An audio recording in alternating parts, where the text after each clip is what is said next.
council. Councillor Shumway. Brooks, thanks for all your work.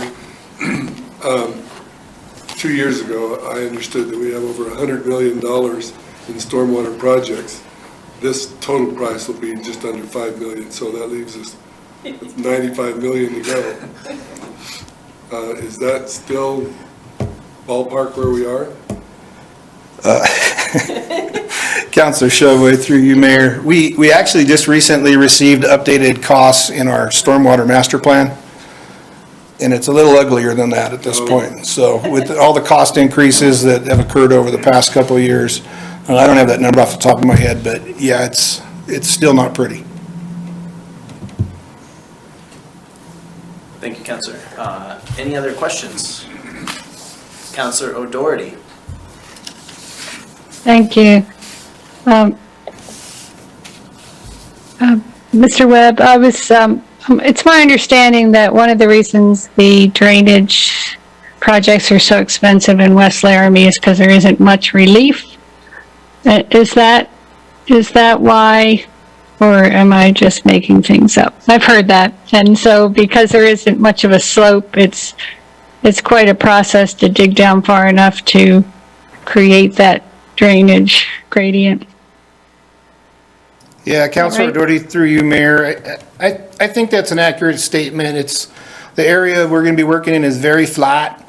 And there's no real outlet for the water, right? We have to get it somewhere. And so, the line that's going in is very long. I mean, it goes from Wyoming Avenue up Buchanan, down Van Buren, then up Adams, under I-80 to the McHugh wetlands. So it's a really long stretch to get that stormwater out of that area.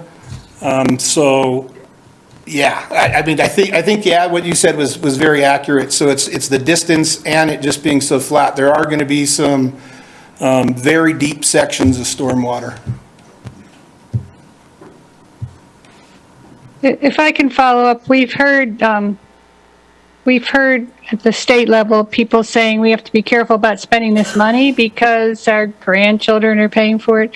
This is federal money that taxpayers all over America are paying for, and our grandparents didn't build this storm system, so we have to do it. So I feel like it's a good expenditure of the funds and for us to finally get some drainage in West Laramie. So thank you for all your work on this. Thank you, Councillor. Vice Mayor. Thank you, Mr. Webb. I'm just curious if during the recent flood event that we had, how significant the issue was in that area? Yeah, Honorable Mayor, Councilor Cumbie, there's a small detention basin over in that area of West Laramie, and anytime we get a significant rain, staff is out there with pumps, pumping that out, because when it overflows, it gets into the properties next door, the private properties, the residential properties.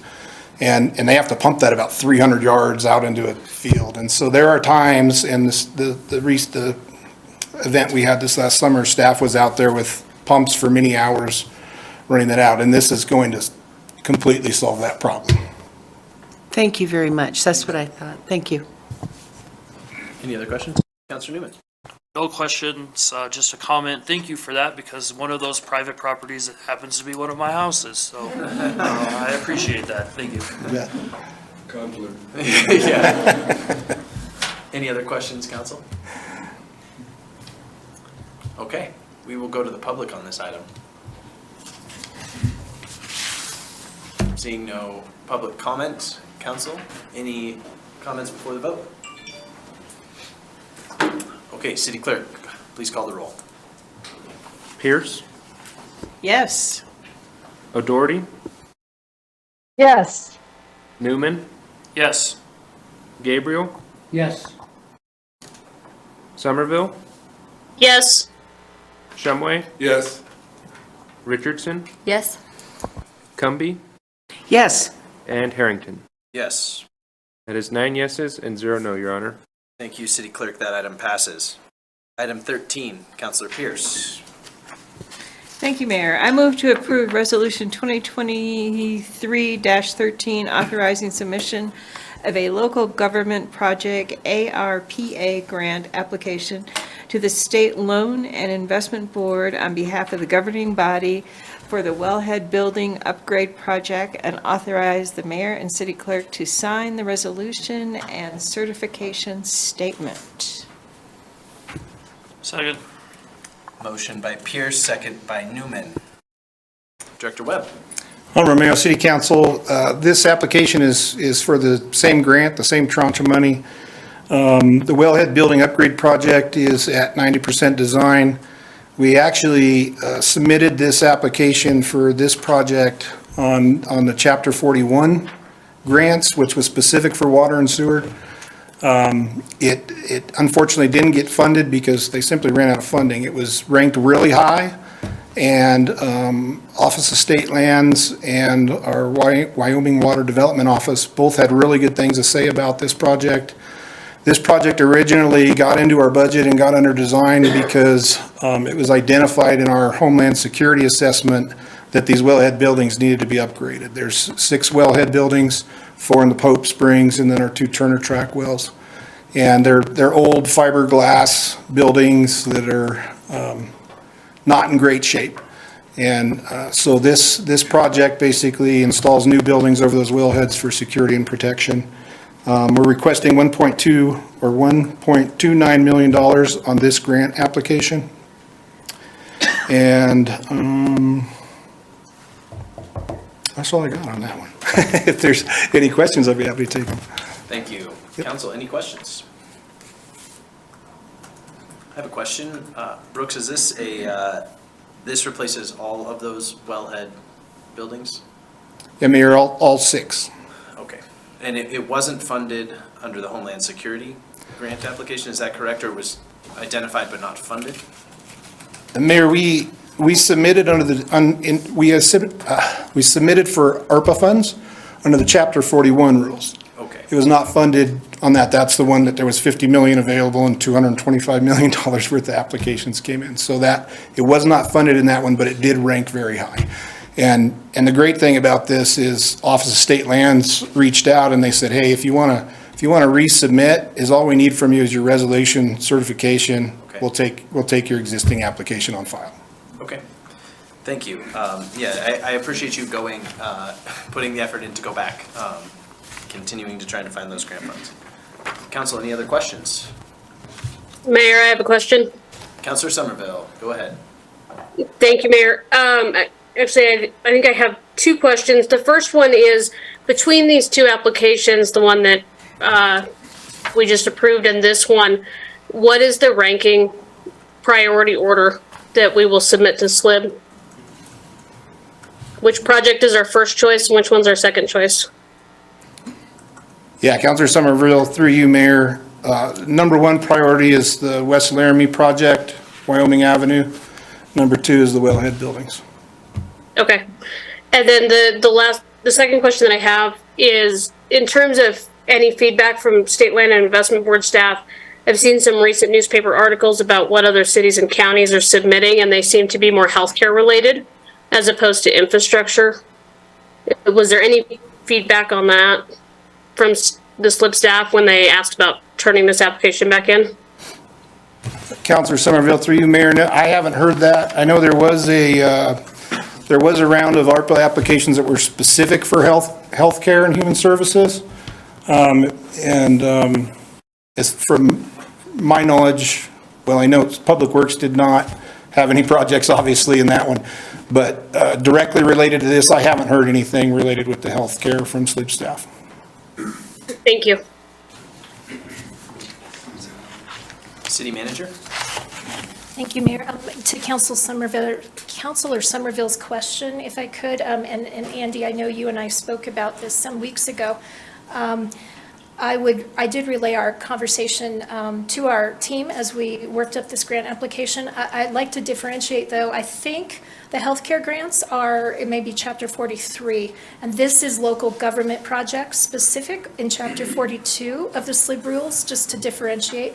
I would also mention that we did discuss the the concern that we and many other municipalities have had in that the way that SLIB requires us to submit multiple applications is they force us to rank them as separate projects. So they say, what's your highest priority and what's your next highest priority?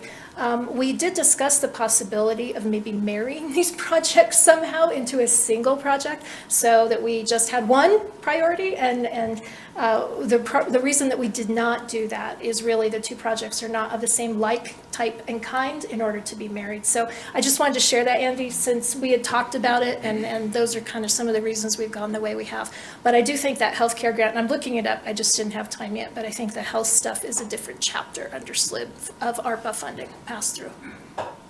Thank you, City Manager. Mayor, can I follow up? You may. Thank you. City Manager, I appreciate that. I don't know that everybody got the message. They are accepting healthcare related grants from city, local, town, and county entities. I know Sheridan has put in money for their hospital, for example. And so my thought was just with the focus of the ARPA dollars being so healthcare focused, if there was any feedback from SLIB about the type of applications that we should be submitting. And to be fair, I should have asked this on the first one. But just that feedback, this process has been very interesting, I think, as you and I have previously discussed, in what type of projects are going to get funded and how they're going about that. So I appreciate that. Thank you. Thank you, Councilor. City Manager. If I could just follow up, and this is good information, I think, for the council, but it gets to Andy's point too. We did submit in the fall an application for healthcare funding under that separate chapter. We sure thought we were eligible because we run the emergency medical ambulance system for the entirety of Albany County. Todd will tell you, we got a kind of sharp letter back from SLIB at that time telling us we were clearly ineligible because we were a local government and not a healthcare provider, where we thought we actually were both. So that's something we're continuing to follow up on, Andy, and you're absolutely right. The processes have been very interesting for this ARPA federal pass-through funding. Thank you, City Manager. Thank you, Councilor. Any other questions? I don't think so. Any other council members with questions on this item? Okay, we will go to the public. Any public comment on this item? Nancy Sindelar has her hand up. Okay, go ahead and let Nancy Sindelar into the room.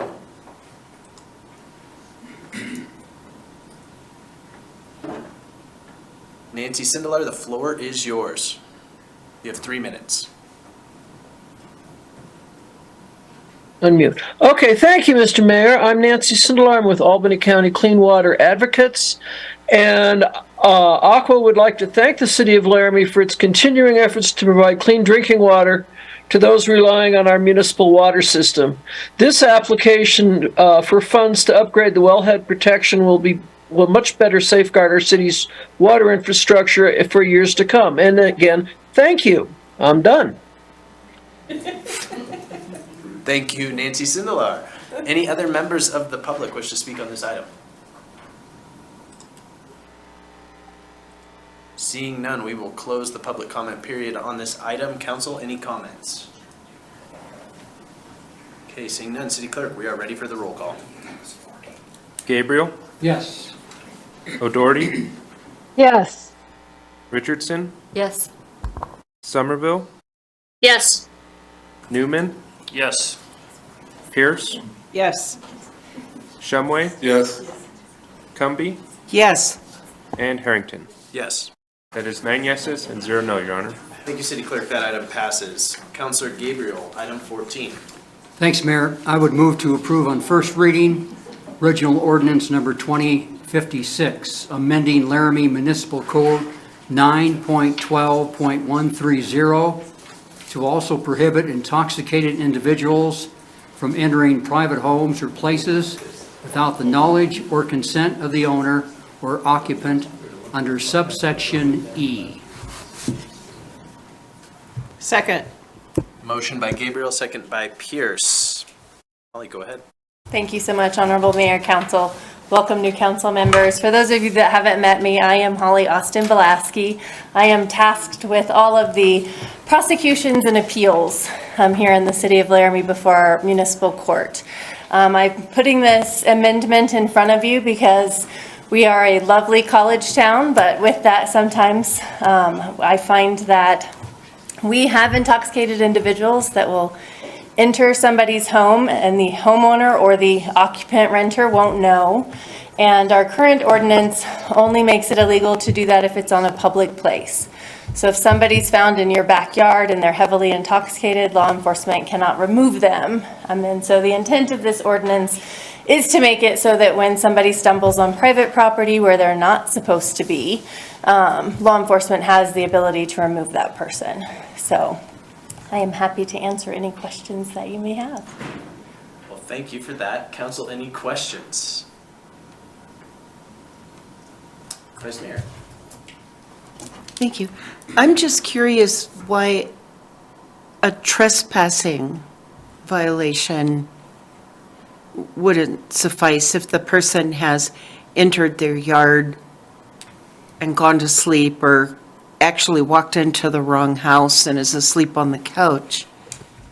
Does not trespassing cover that, or? Honorable Vice Mayor, it actually doesn't cover that. So in Laramie, our trespass ordinance actually requires, well, two things, I think, in our ordinance actually make that problematic. One is that they have to know they're not permitted to enter. And someone who's heavily intoxicated, I think that raises issues on when they enter. Are they knowingly entering the premises where they're not allowed to be? And the second thing is it requires either that signs be posted for no trespass. We don't have a lot of those in Laramie. I don't have one at my own home. Or that the person be asked to leave and then they not do it, which kind of would require the homeowner who finds this individual to confront a heavily intoxicated individual and ask them to leave, which also doesn't solve the problem, right? So if the intoxicated individual stumbles back out into the alleyway, now we just have a heavily intoxicated individual in a climate that can be very unforgiving, again, in a public place where worse things can happen than being placed under arrest because you can't care for yourself. Thank you very much, and that really explains it for me. I appreciate that. Thank you. I appreciate the question. Members, any other questions? I have one. What qualifies, it's probably elsewhere in code, but I don't know the answer, so I'm going to just ask. What qualifies intoxicated? Is it sort of the same benchmark for like a DUI or something? That level? Honorable Mayor, I would say it is not. I mean, in the law, we have a cutoff level of a .08, where the law says if you're a .08, even if you can walk and talk great, you're too intoxicated. Okay. I would say that being intoxicated to a degree that you're incapable of safely caring for yourself is something that law enforcement has to be able to determine. I will tell you, I find that our police force try really hard not to arrest people for this. It's difficult, right? If somebody were to get sick in the back of a patrol vehicle, that officer's cleaning that car. So they will try to get phones and try not to arrest people. It comes down to when they cannot get them home safely, they cannot contact someone who can be responsible and take them. Essentially, they're taken into custody for their own safety. Okay, thank you. Any other questions at that point? Seeing none? Mayor, I have a question. Yeah, Councilor Somerville. Thank you, Mayor.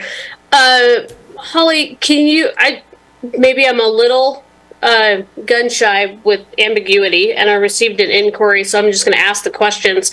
Do we have a definition of what a private place is?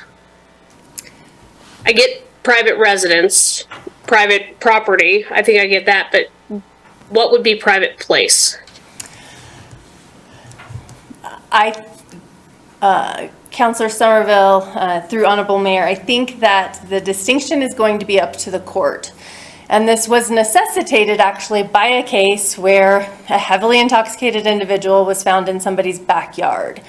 And so my position to the municipal court was that that's a public place because it is not a private place where that person has a reasonable expectation of privacy, but because it was a private yard and a private residence, the municipal court found that it was in fact a private place. And so the ordinance didn't apply. And so in order to be able to essentially place people under arrest for their own safety in private residences, that is why I proposed the amendment to the law. Thank you. That helps me a lot. I appreciate that that's coming from a a court decision. Mayor, I have a second question, if that's permissible. Sure. So Holly, again, the other piece of the inquiry that I got is, should it be without knowledge or permission, or should it be knowledge and permission? Can you kind of go over the difference, or why you chose that phrasing? Yes, Counselor Somerville, I think that the intent of the or is it can be either. It could be and I did review that email at the start of the meeting this evening. But it was intentional that it be or, right? Because maybe they don't know which, and maybe they just don't give permission, but I think that both should be able to be applied because we want the owner or occupant to be able to know and give permission for who's going to be on their property, particularly in a heavily intoxicated state where they're incapable of caring for themselves. So I chose the or language specifically so that either could apply. So just to follow up as an example, so is there any situation, here I am thinking of hypotheticals, where somebody could say, well, I know they're on my property, but I don't want them here. They're not allowed to be here. Could somebody slip through this ordinance because technically the owner had knowledge and they called the police? Or is that too far-fetched? No, Counselor Somerville, and in fact, I think you've kind of nailed it exactly correct, because by the time a homeowner or renter, an occupant of a residence finds this intoxicated individual in the backyard and they're calling Laramie Police to say, hey, this guy's really drunk in my backyard, can you come remove him? Well, they know they're there at that point, but they don't have the homeowner or occupant's permission to still be there. They didn't know they were there before, but now they know and they want them off. Okay. And so, yes. So that or, instead of using and, that or gives, essentially it's doing what you want. Yes. I guess I just want to make sure. Okay. Thank you so much. I appreciate the explanations. Thank you. I appreciate the questions. Thank you, Councilor Somerville. Any other questions, council? Okay, go ahead, Councilor Pierce. Yeah, thanks for this. I mean, I can't begin to tell you the number of horror stories that I have heard about particular situations like this over my 20-some-odd years working for UW, so thanks. Thank you. I appreciate that, Counselor Pierce. Thank you, Councilor. Any other comments or questions at this point? We'll go to the public. Any public comment on this item? Just get his hand up. Okay, we'll let Mr. Glass into the room. Mr. Glass, the floor is yours for 3 minutes. Good evening, Mayor Harrington and members of council. I have an interest in this specifically because more than once I have been the victim of this exact sort of situation, and so I want to make sure that the city ordinance covers this properly. Now, when I've looked at the language of the revised drunken disorderly provision, I'm concerned that it might lead to problems in court. As was mentioned earlier, it says that it says, or in any private place without the knowledge or permission of the owner or occupant. And to me, this is unclear. Does it mean that the owner or occupant must both not know and not permit the drunken person to be there, or just one of the two? I'm concerned that it could be interpreted by the court to prevent someone from being charged if the owner or occupant just knew the drunken individual was there, even if that person barged in and wasn't welcome. So I would really encourage that before you pass this, you amend this to say knowledge and permission to make sure that it can't be parsed incorrectly, and we have a way of dealing with this problem. Thank you very much. Thank you for taking time out of your evening to join us, Mr. Glass. Any other public comments? Seeing none, back to the council for any final comments before the vote? Seeing none, City Clerk. Oh, sorry. I'm just wondering, taking Mr. Glass's thoughts into consideration, would it be worth the time, and clearly I am not the expert here, Holly, so please, to change that language to and or? Or does it not matter? Does it not really change it? Under the law, I think that the or Covers. is interpreted, it can be either. Okay. It certainly could also be both. Great, with thank the you. or. Thank you. Thank you. Any other final comments? All right, City Clerk, we will go to the vote on first reading. Gabriel, Yes. Somerville, Yes. Newman, Yes. Shumway, Yes. O'Doherty, Yes. Richardson, Yes. Pierce, Yes. Cumby, Yes. and Harrington. Yes. That is 9 yeses and 0 no, Your Honor. Thank you, City Clerk. That item carries. At this point, we are headed to Councilor Somerville for item 14A. Mayor, before I make the motion, can I ask a clarifying question to the city manager on a postponement date? Yes, you may.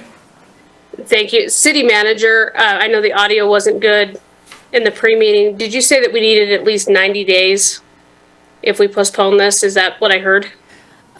Through you, Mayor, Councilmember Somerville, what I had said is yes, 90 days, but not necessarily to postpone it. If the council would determine to proceed in a different direction than what has already been approved, which would be a modification to parking, then we would need to issue a 90-day notice to the public and surrounding property owners prior to being able to implement any change. So I shared that because my thought was how long you would allow to pass before having the work session. Just know that, you know, if you go a different direction there, it could be many months out before we can actually put into effect officially any change. Thank you, Mayor. I appreciate the allowance of the clarification before I made the motion. Of course. And go ahead with the motion whenever you're ready. Thank you, Mayor. I move to postpone the January 24th, 2023 work session titled Cherrywood Loop Parking to March 14th, 2023.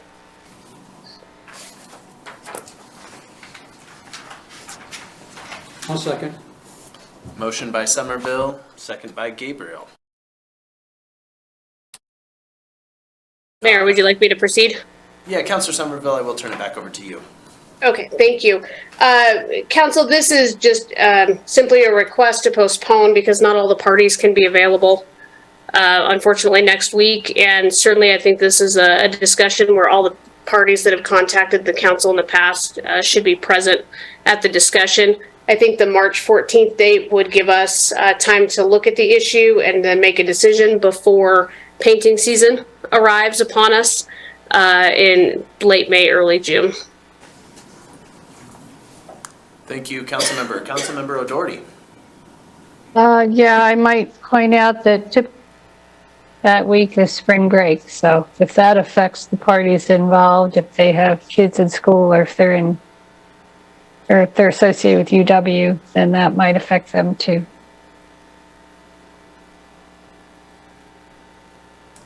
Thank you, Councilor City Manager. Mayor, I just point out that you do have on March 14th a joint meeting with the Albany County Board of Commissioners to hear community partner presentations, and that is scheduled already. Thank you, City Manager. Councilor Somerville, I don't know your interest here, but that is already a lengthy meeting. If it's all the same to you, I guess I'd kindly request a different date be set.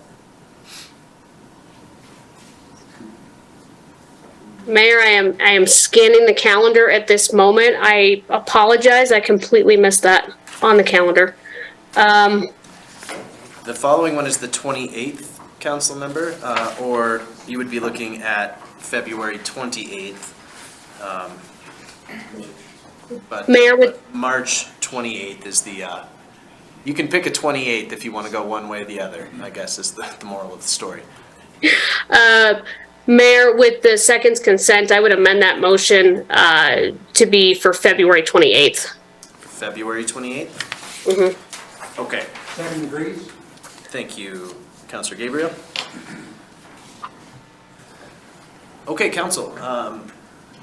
I'm not sure how we proceed here. If we want to, maybe I think it might be helpful to get a quick rundown from staff on this conversation. If there's a staff member willing to take this on the fly, that may be helpful for the council to sort of give us the lay of the land here.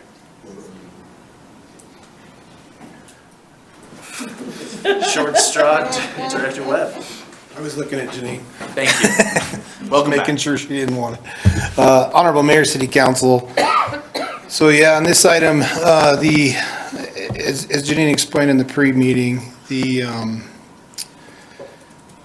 the developer on the property, when they platted that property and were developing that property, there was conversations that occurred with city staff and at the planning commission to allow for a narrow road there so that they could have some bigger lots, and the agreement was that road would be no parked. The design engineer failed to put that in the plan set, so it didn't get built that way. After the fact, the developer there, the property owner there, and the design engineer came to us and said, hey, how do we resolve this issue?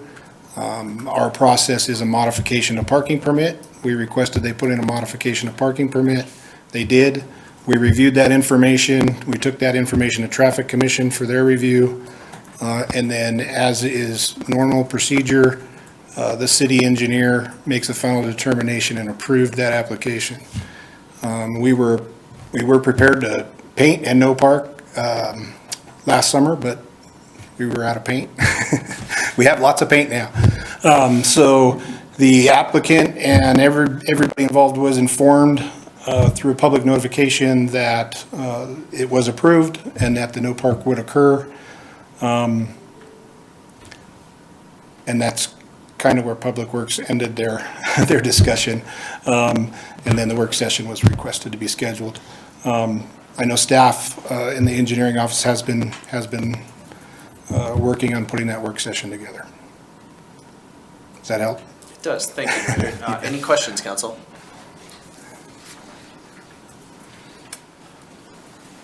Vice Mayor Brooks, you might not be free.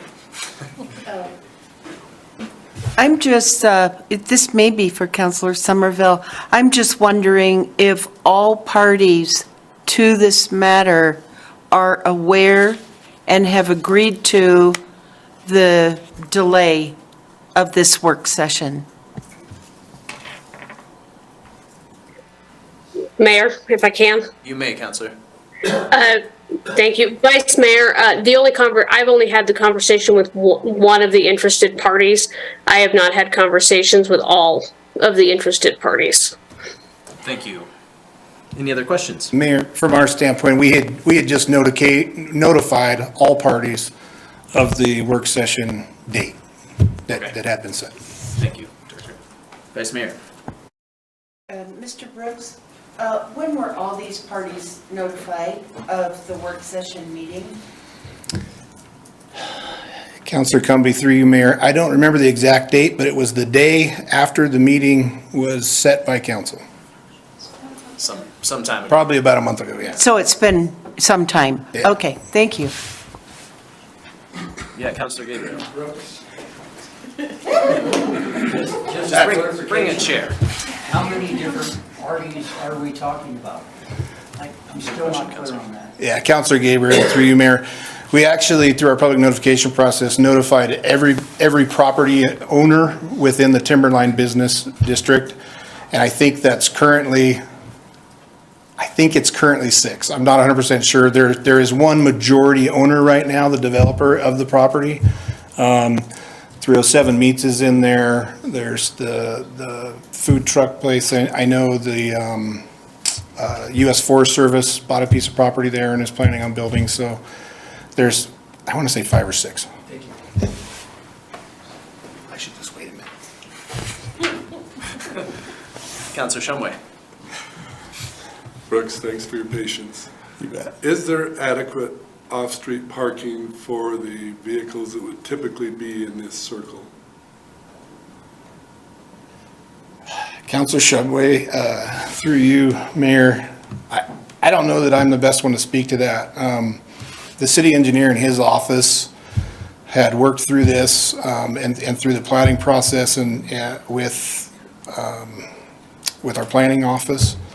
So I don't know that I can give you a firm answer on that. I can follow up with staff and get their opinion for you, but I don't know that I can firmly answer that. Thank you, Councilor. Any other questions? Yeah, Councilor Pierce. Yeah, just to make a comment, and not that I'm a road engineer by any stretch of the imagination, but we all need to know that the road was designed originally for no parking. So it's a relatively narrow, thin-ish road. And part of the reason for that was so that allowed the developer more property to be sold or invested so that they could have a bigger operation, right? So it was specifically designed to be no parking, if that makes sense. Thank you, Counselor. Any other questions? Counselor O'Doherty. Yeah, I have a comment that I think this happened when I was on council, this development. I can't quite remember if this was the one, but it's like a note to myself that when developers say, we don't need to have the road meet our standard or, for the width because it's not going to be used that way. It seems to always lead to trouble. So I'm just going to throw that out there for note to self, and maybe others would like to take note of that. Thank you. Thank you, Counselor. Vice Mayor Pierce. Yeah, absolutely. I mean, I think this occurs occasionally. Counselor O'Doherty is absolutely right. And maybe in the future, we just don't allow it, period.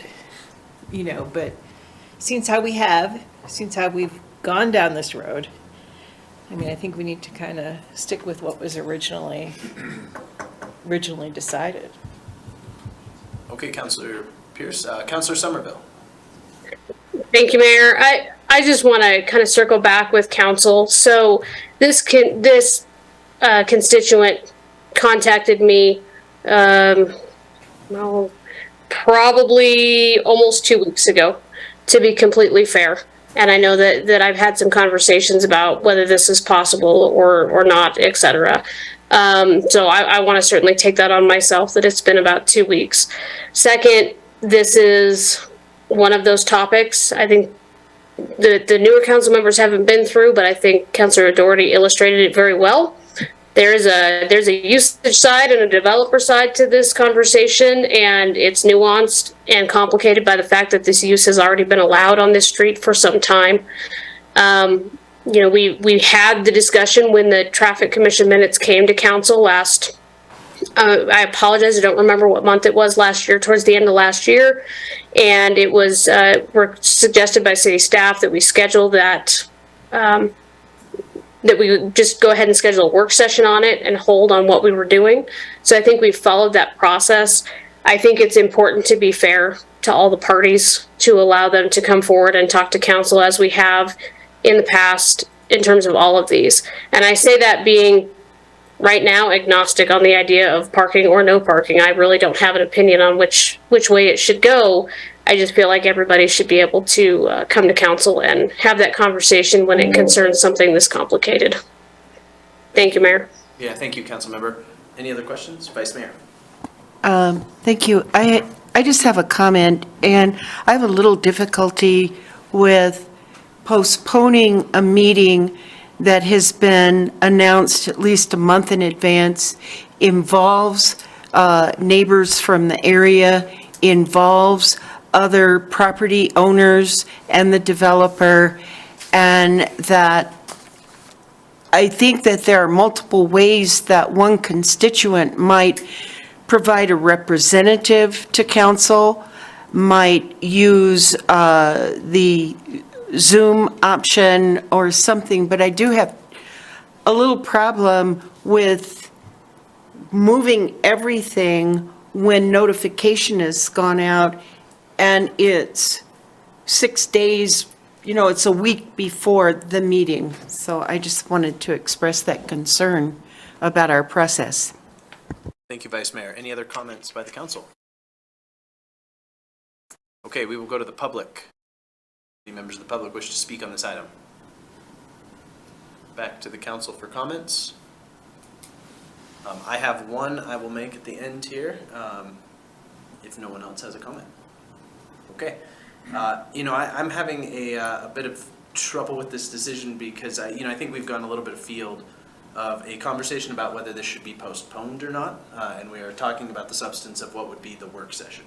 And so I let it go because I think for a lot of members, this is a new conversation.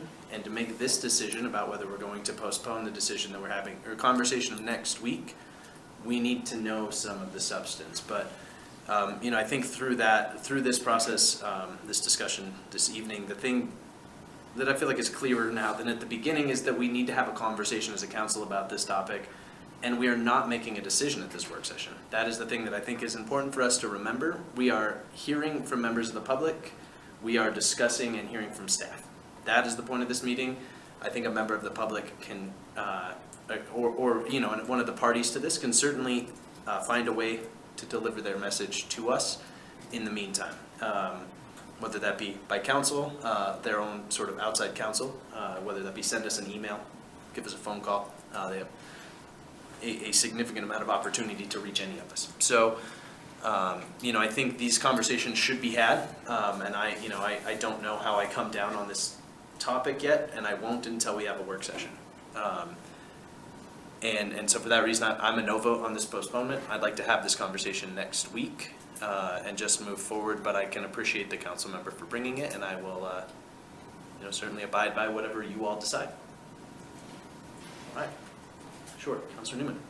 I just want a clarification of the motion since it's been so long. Of course. Okay, so do you want it very straightforward? A yes vote is we postpone, a no vote is we do not postpone. Gotcha.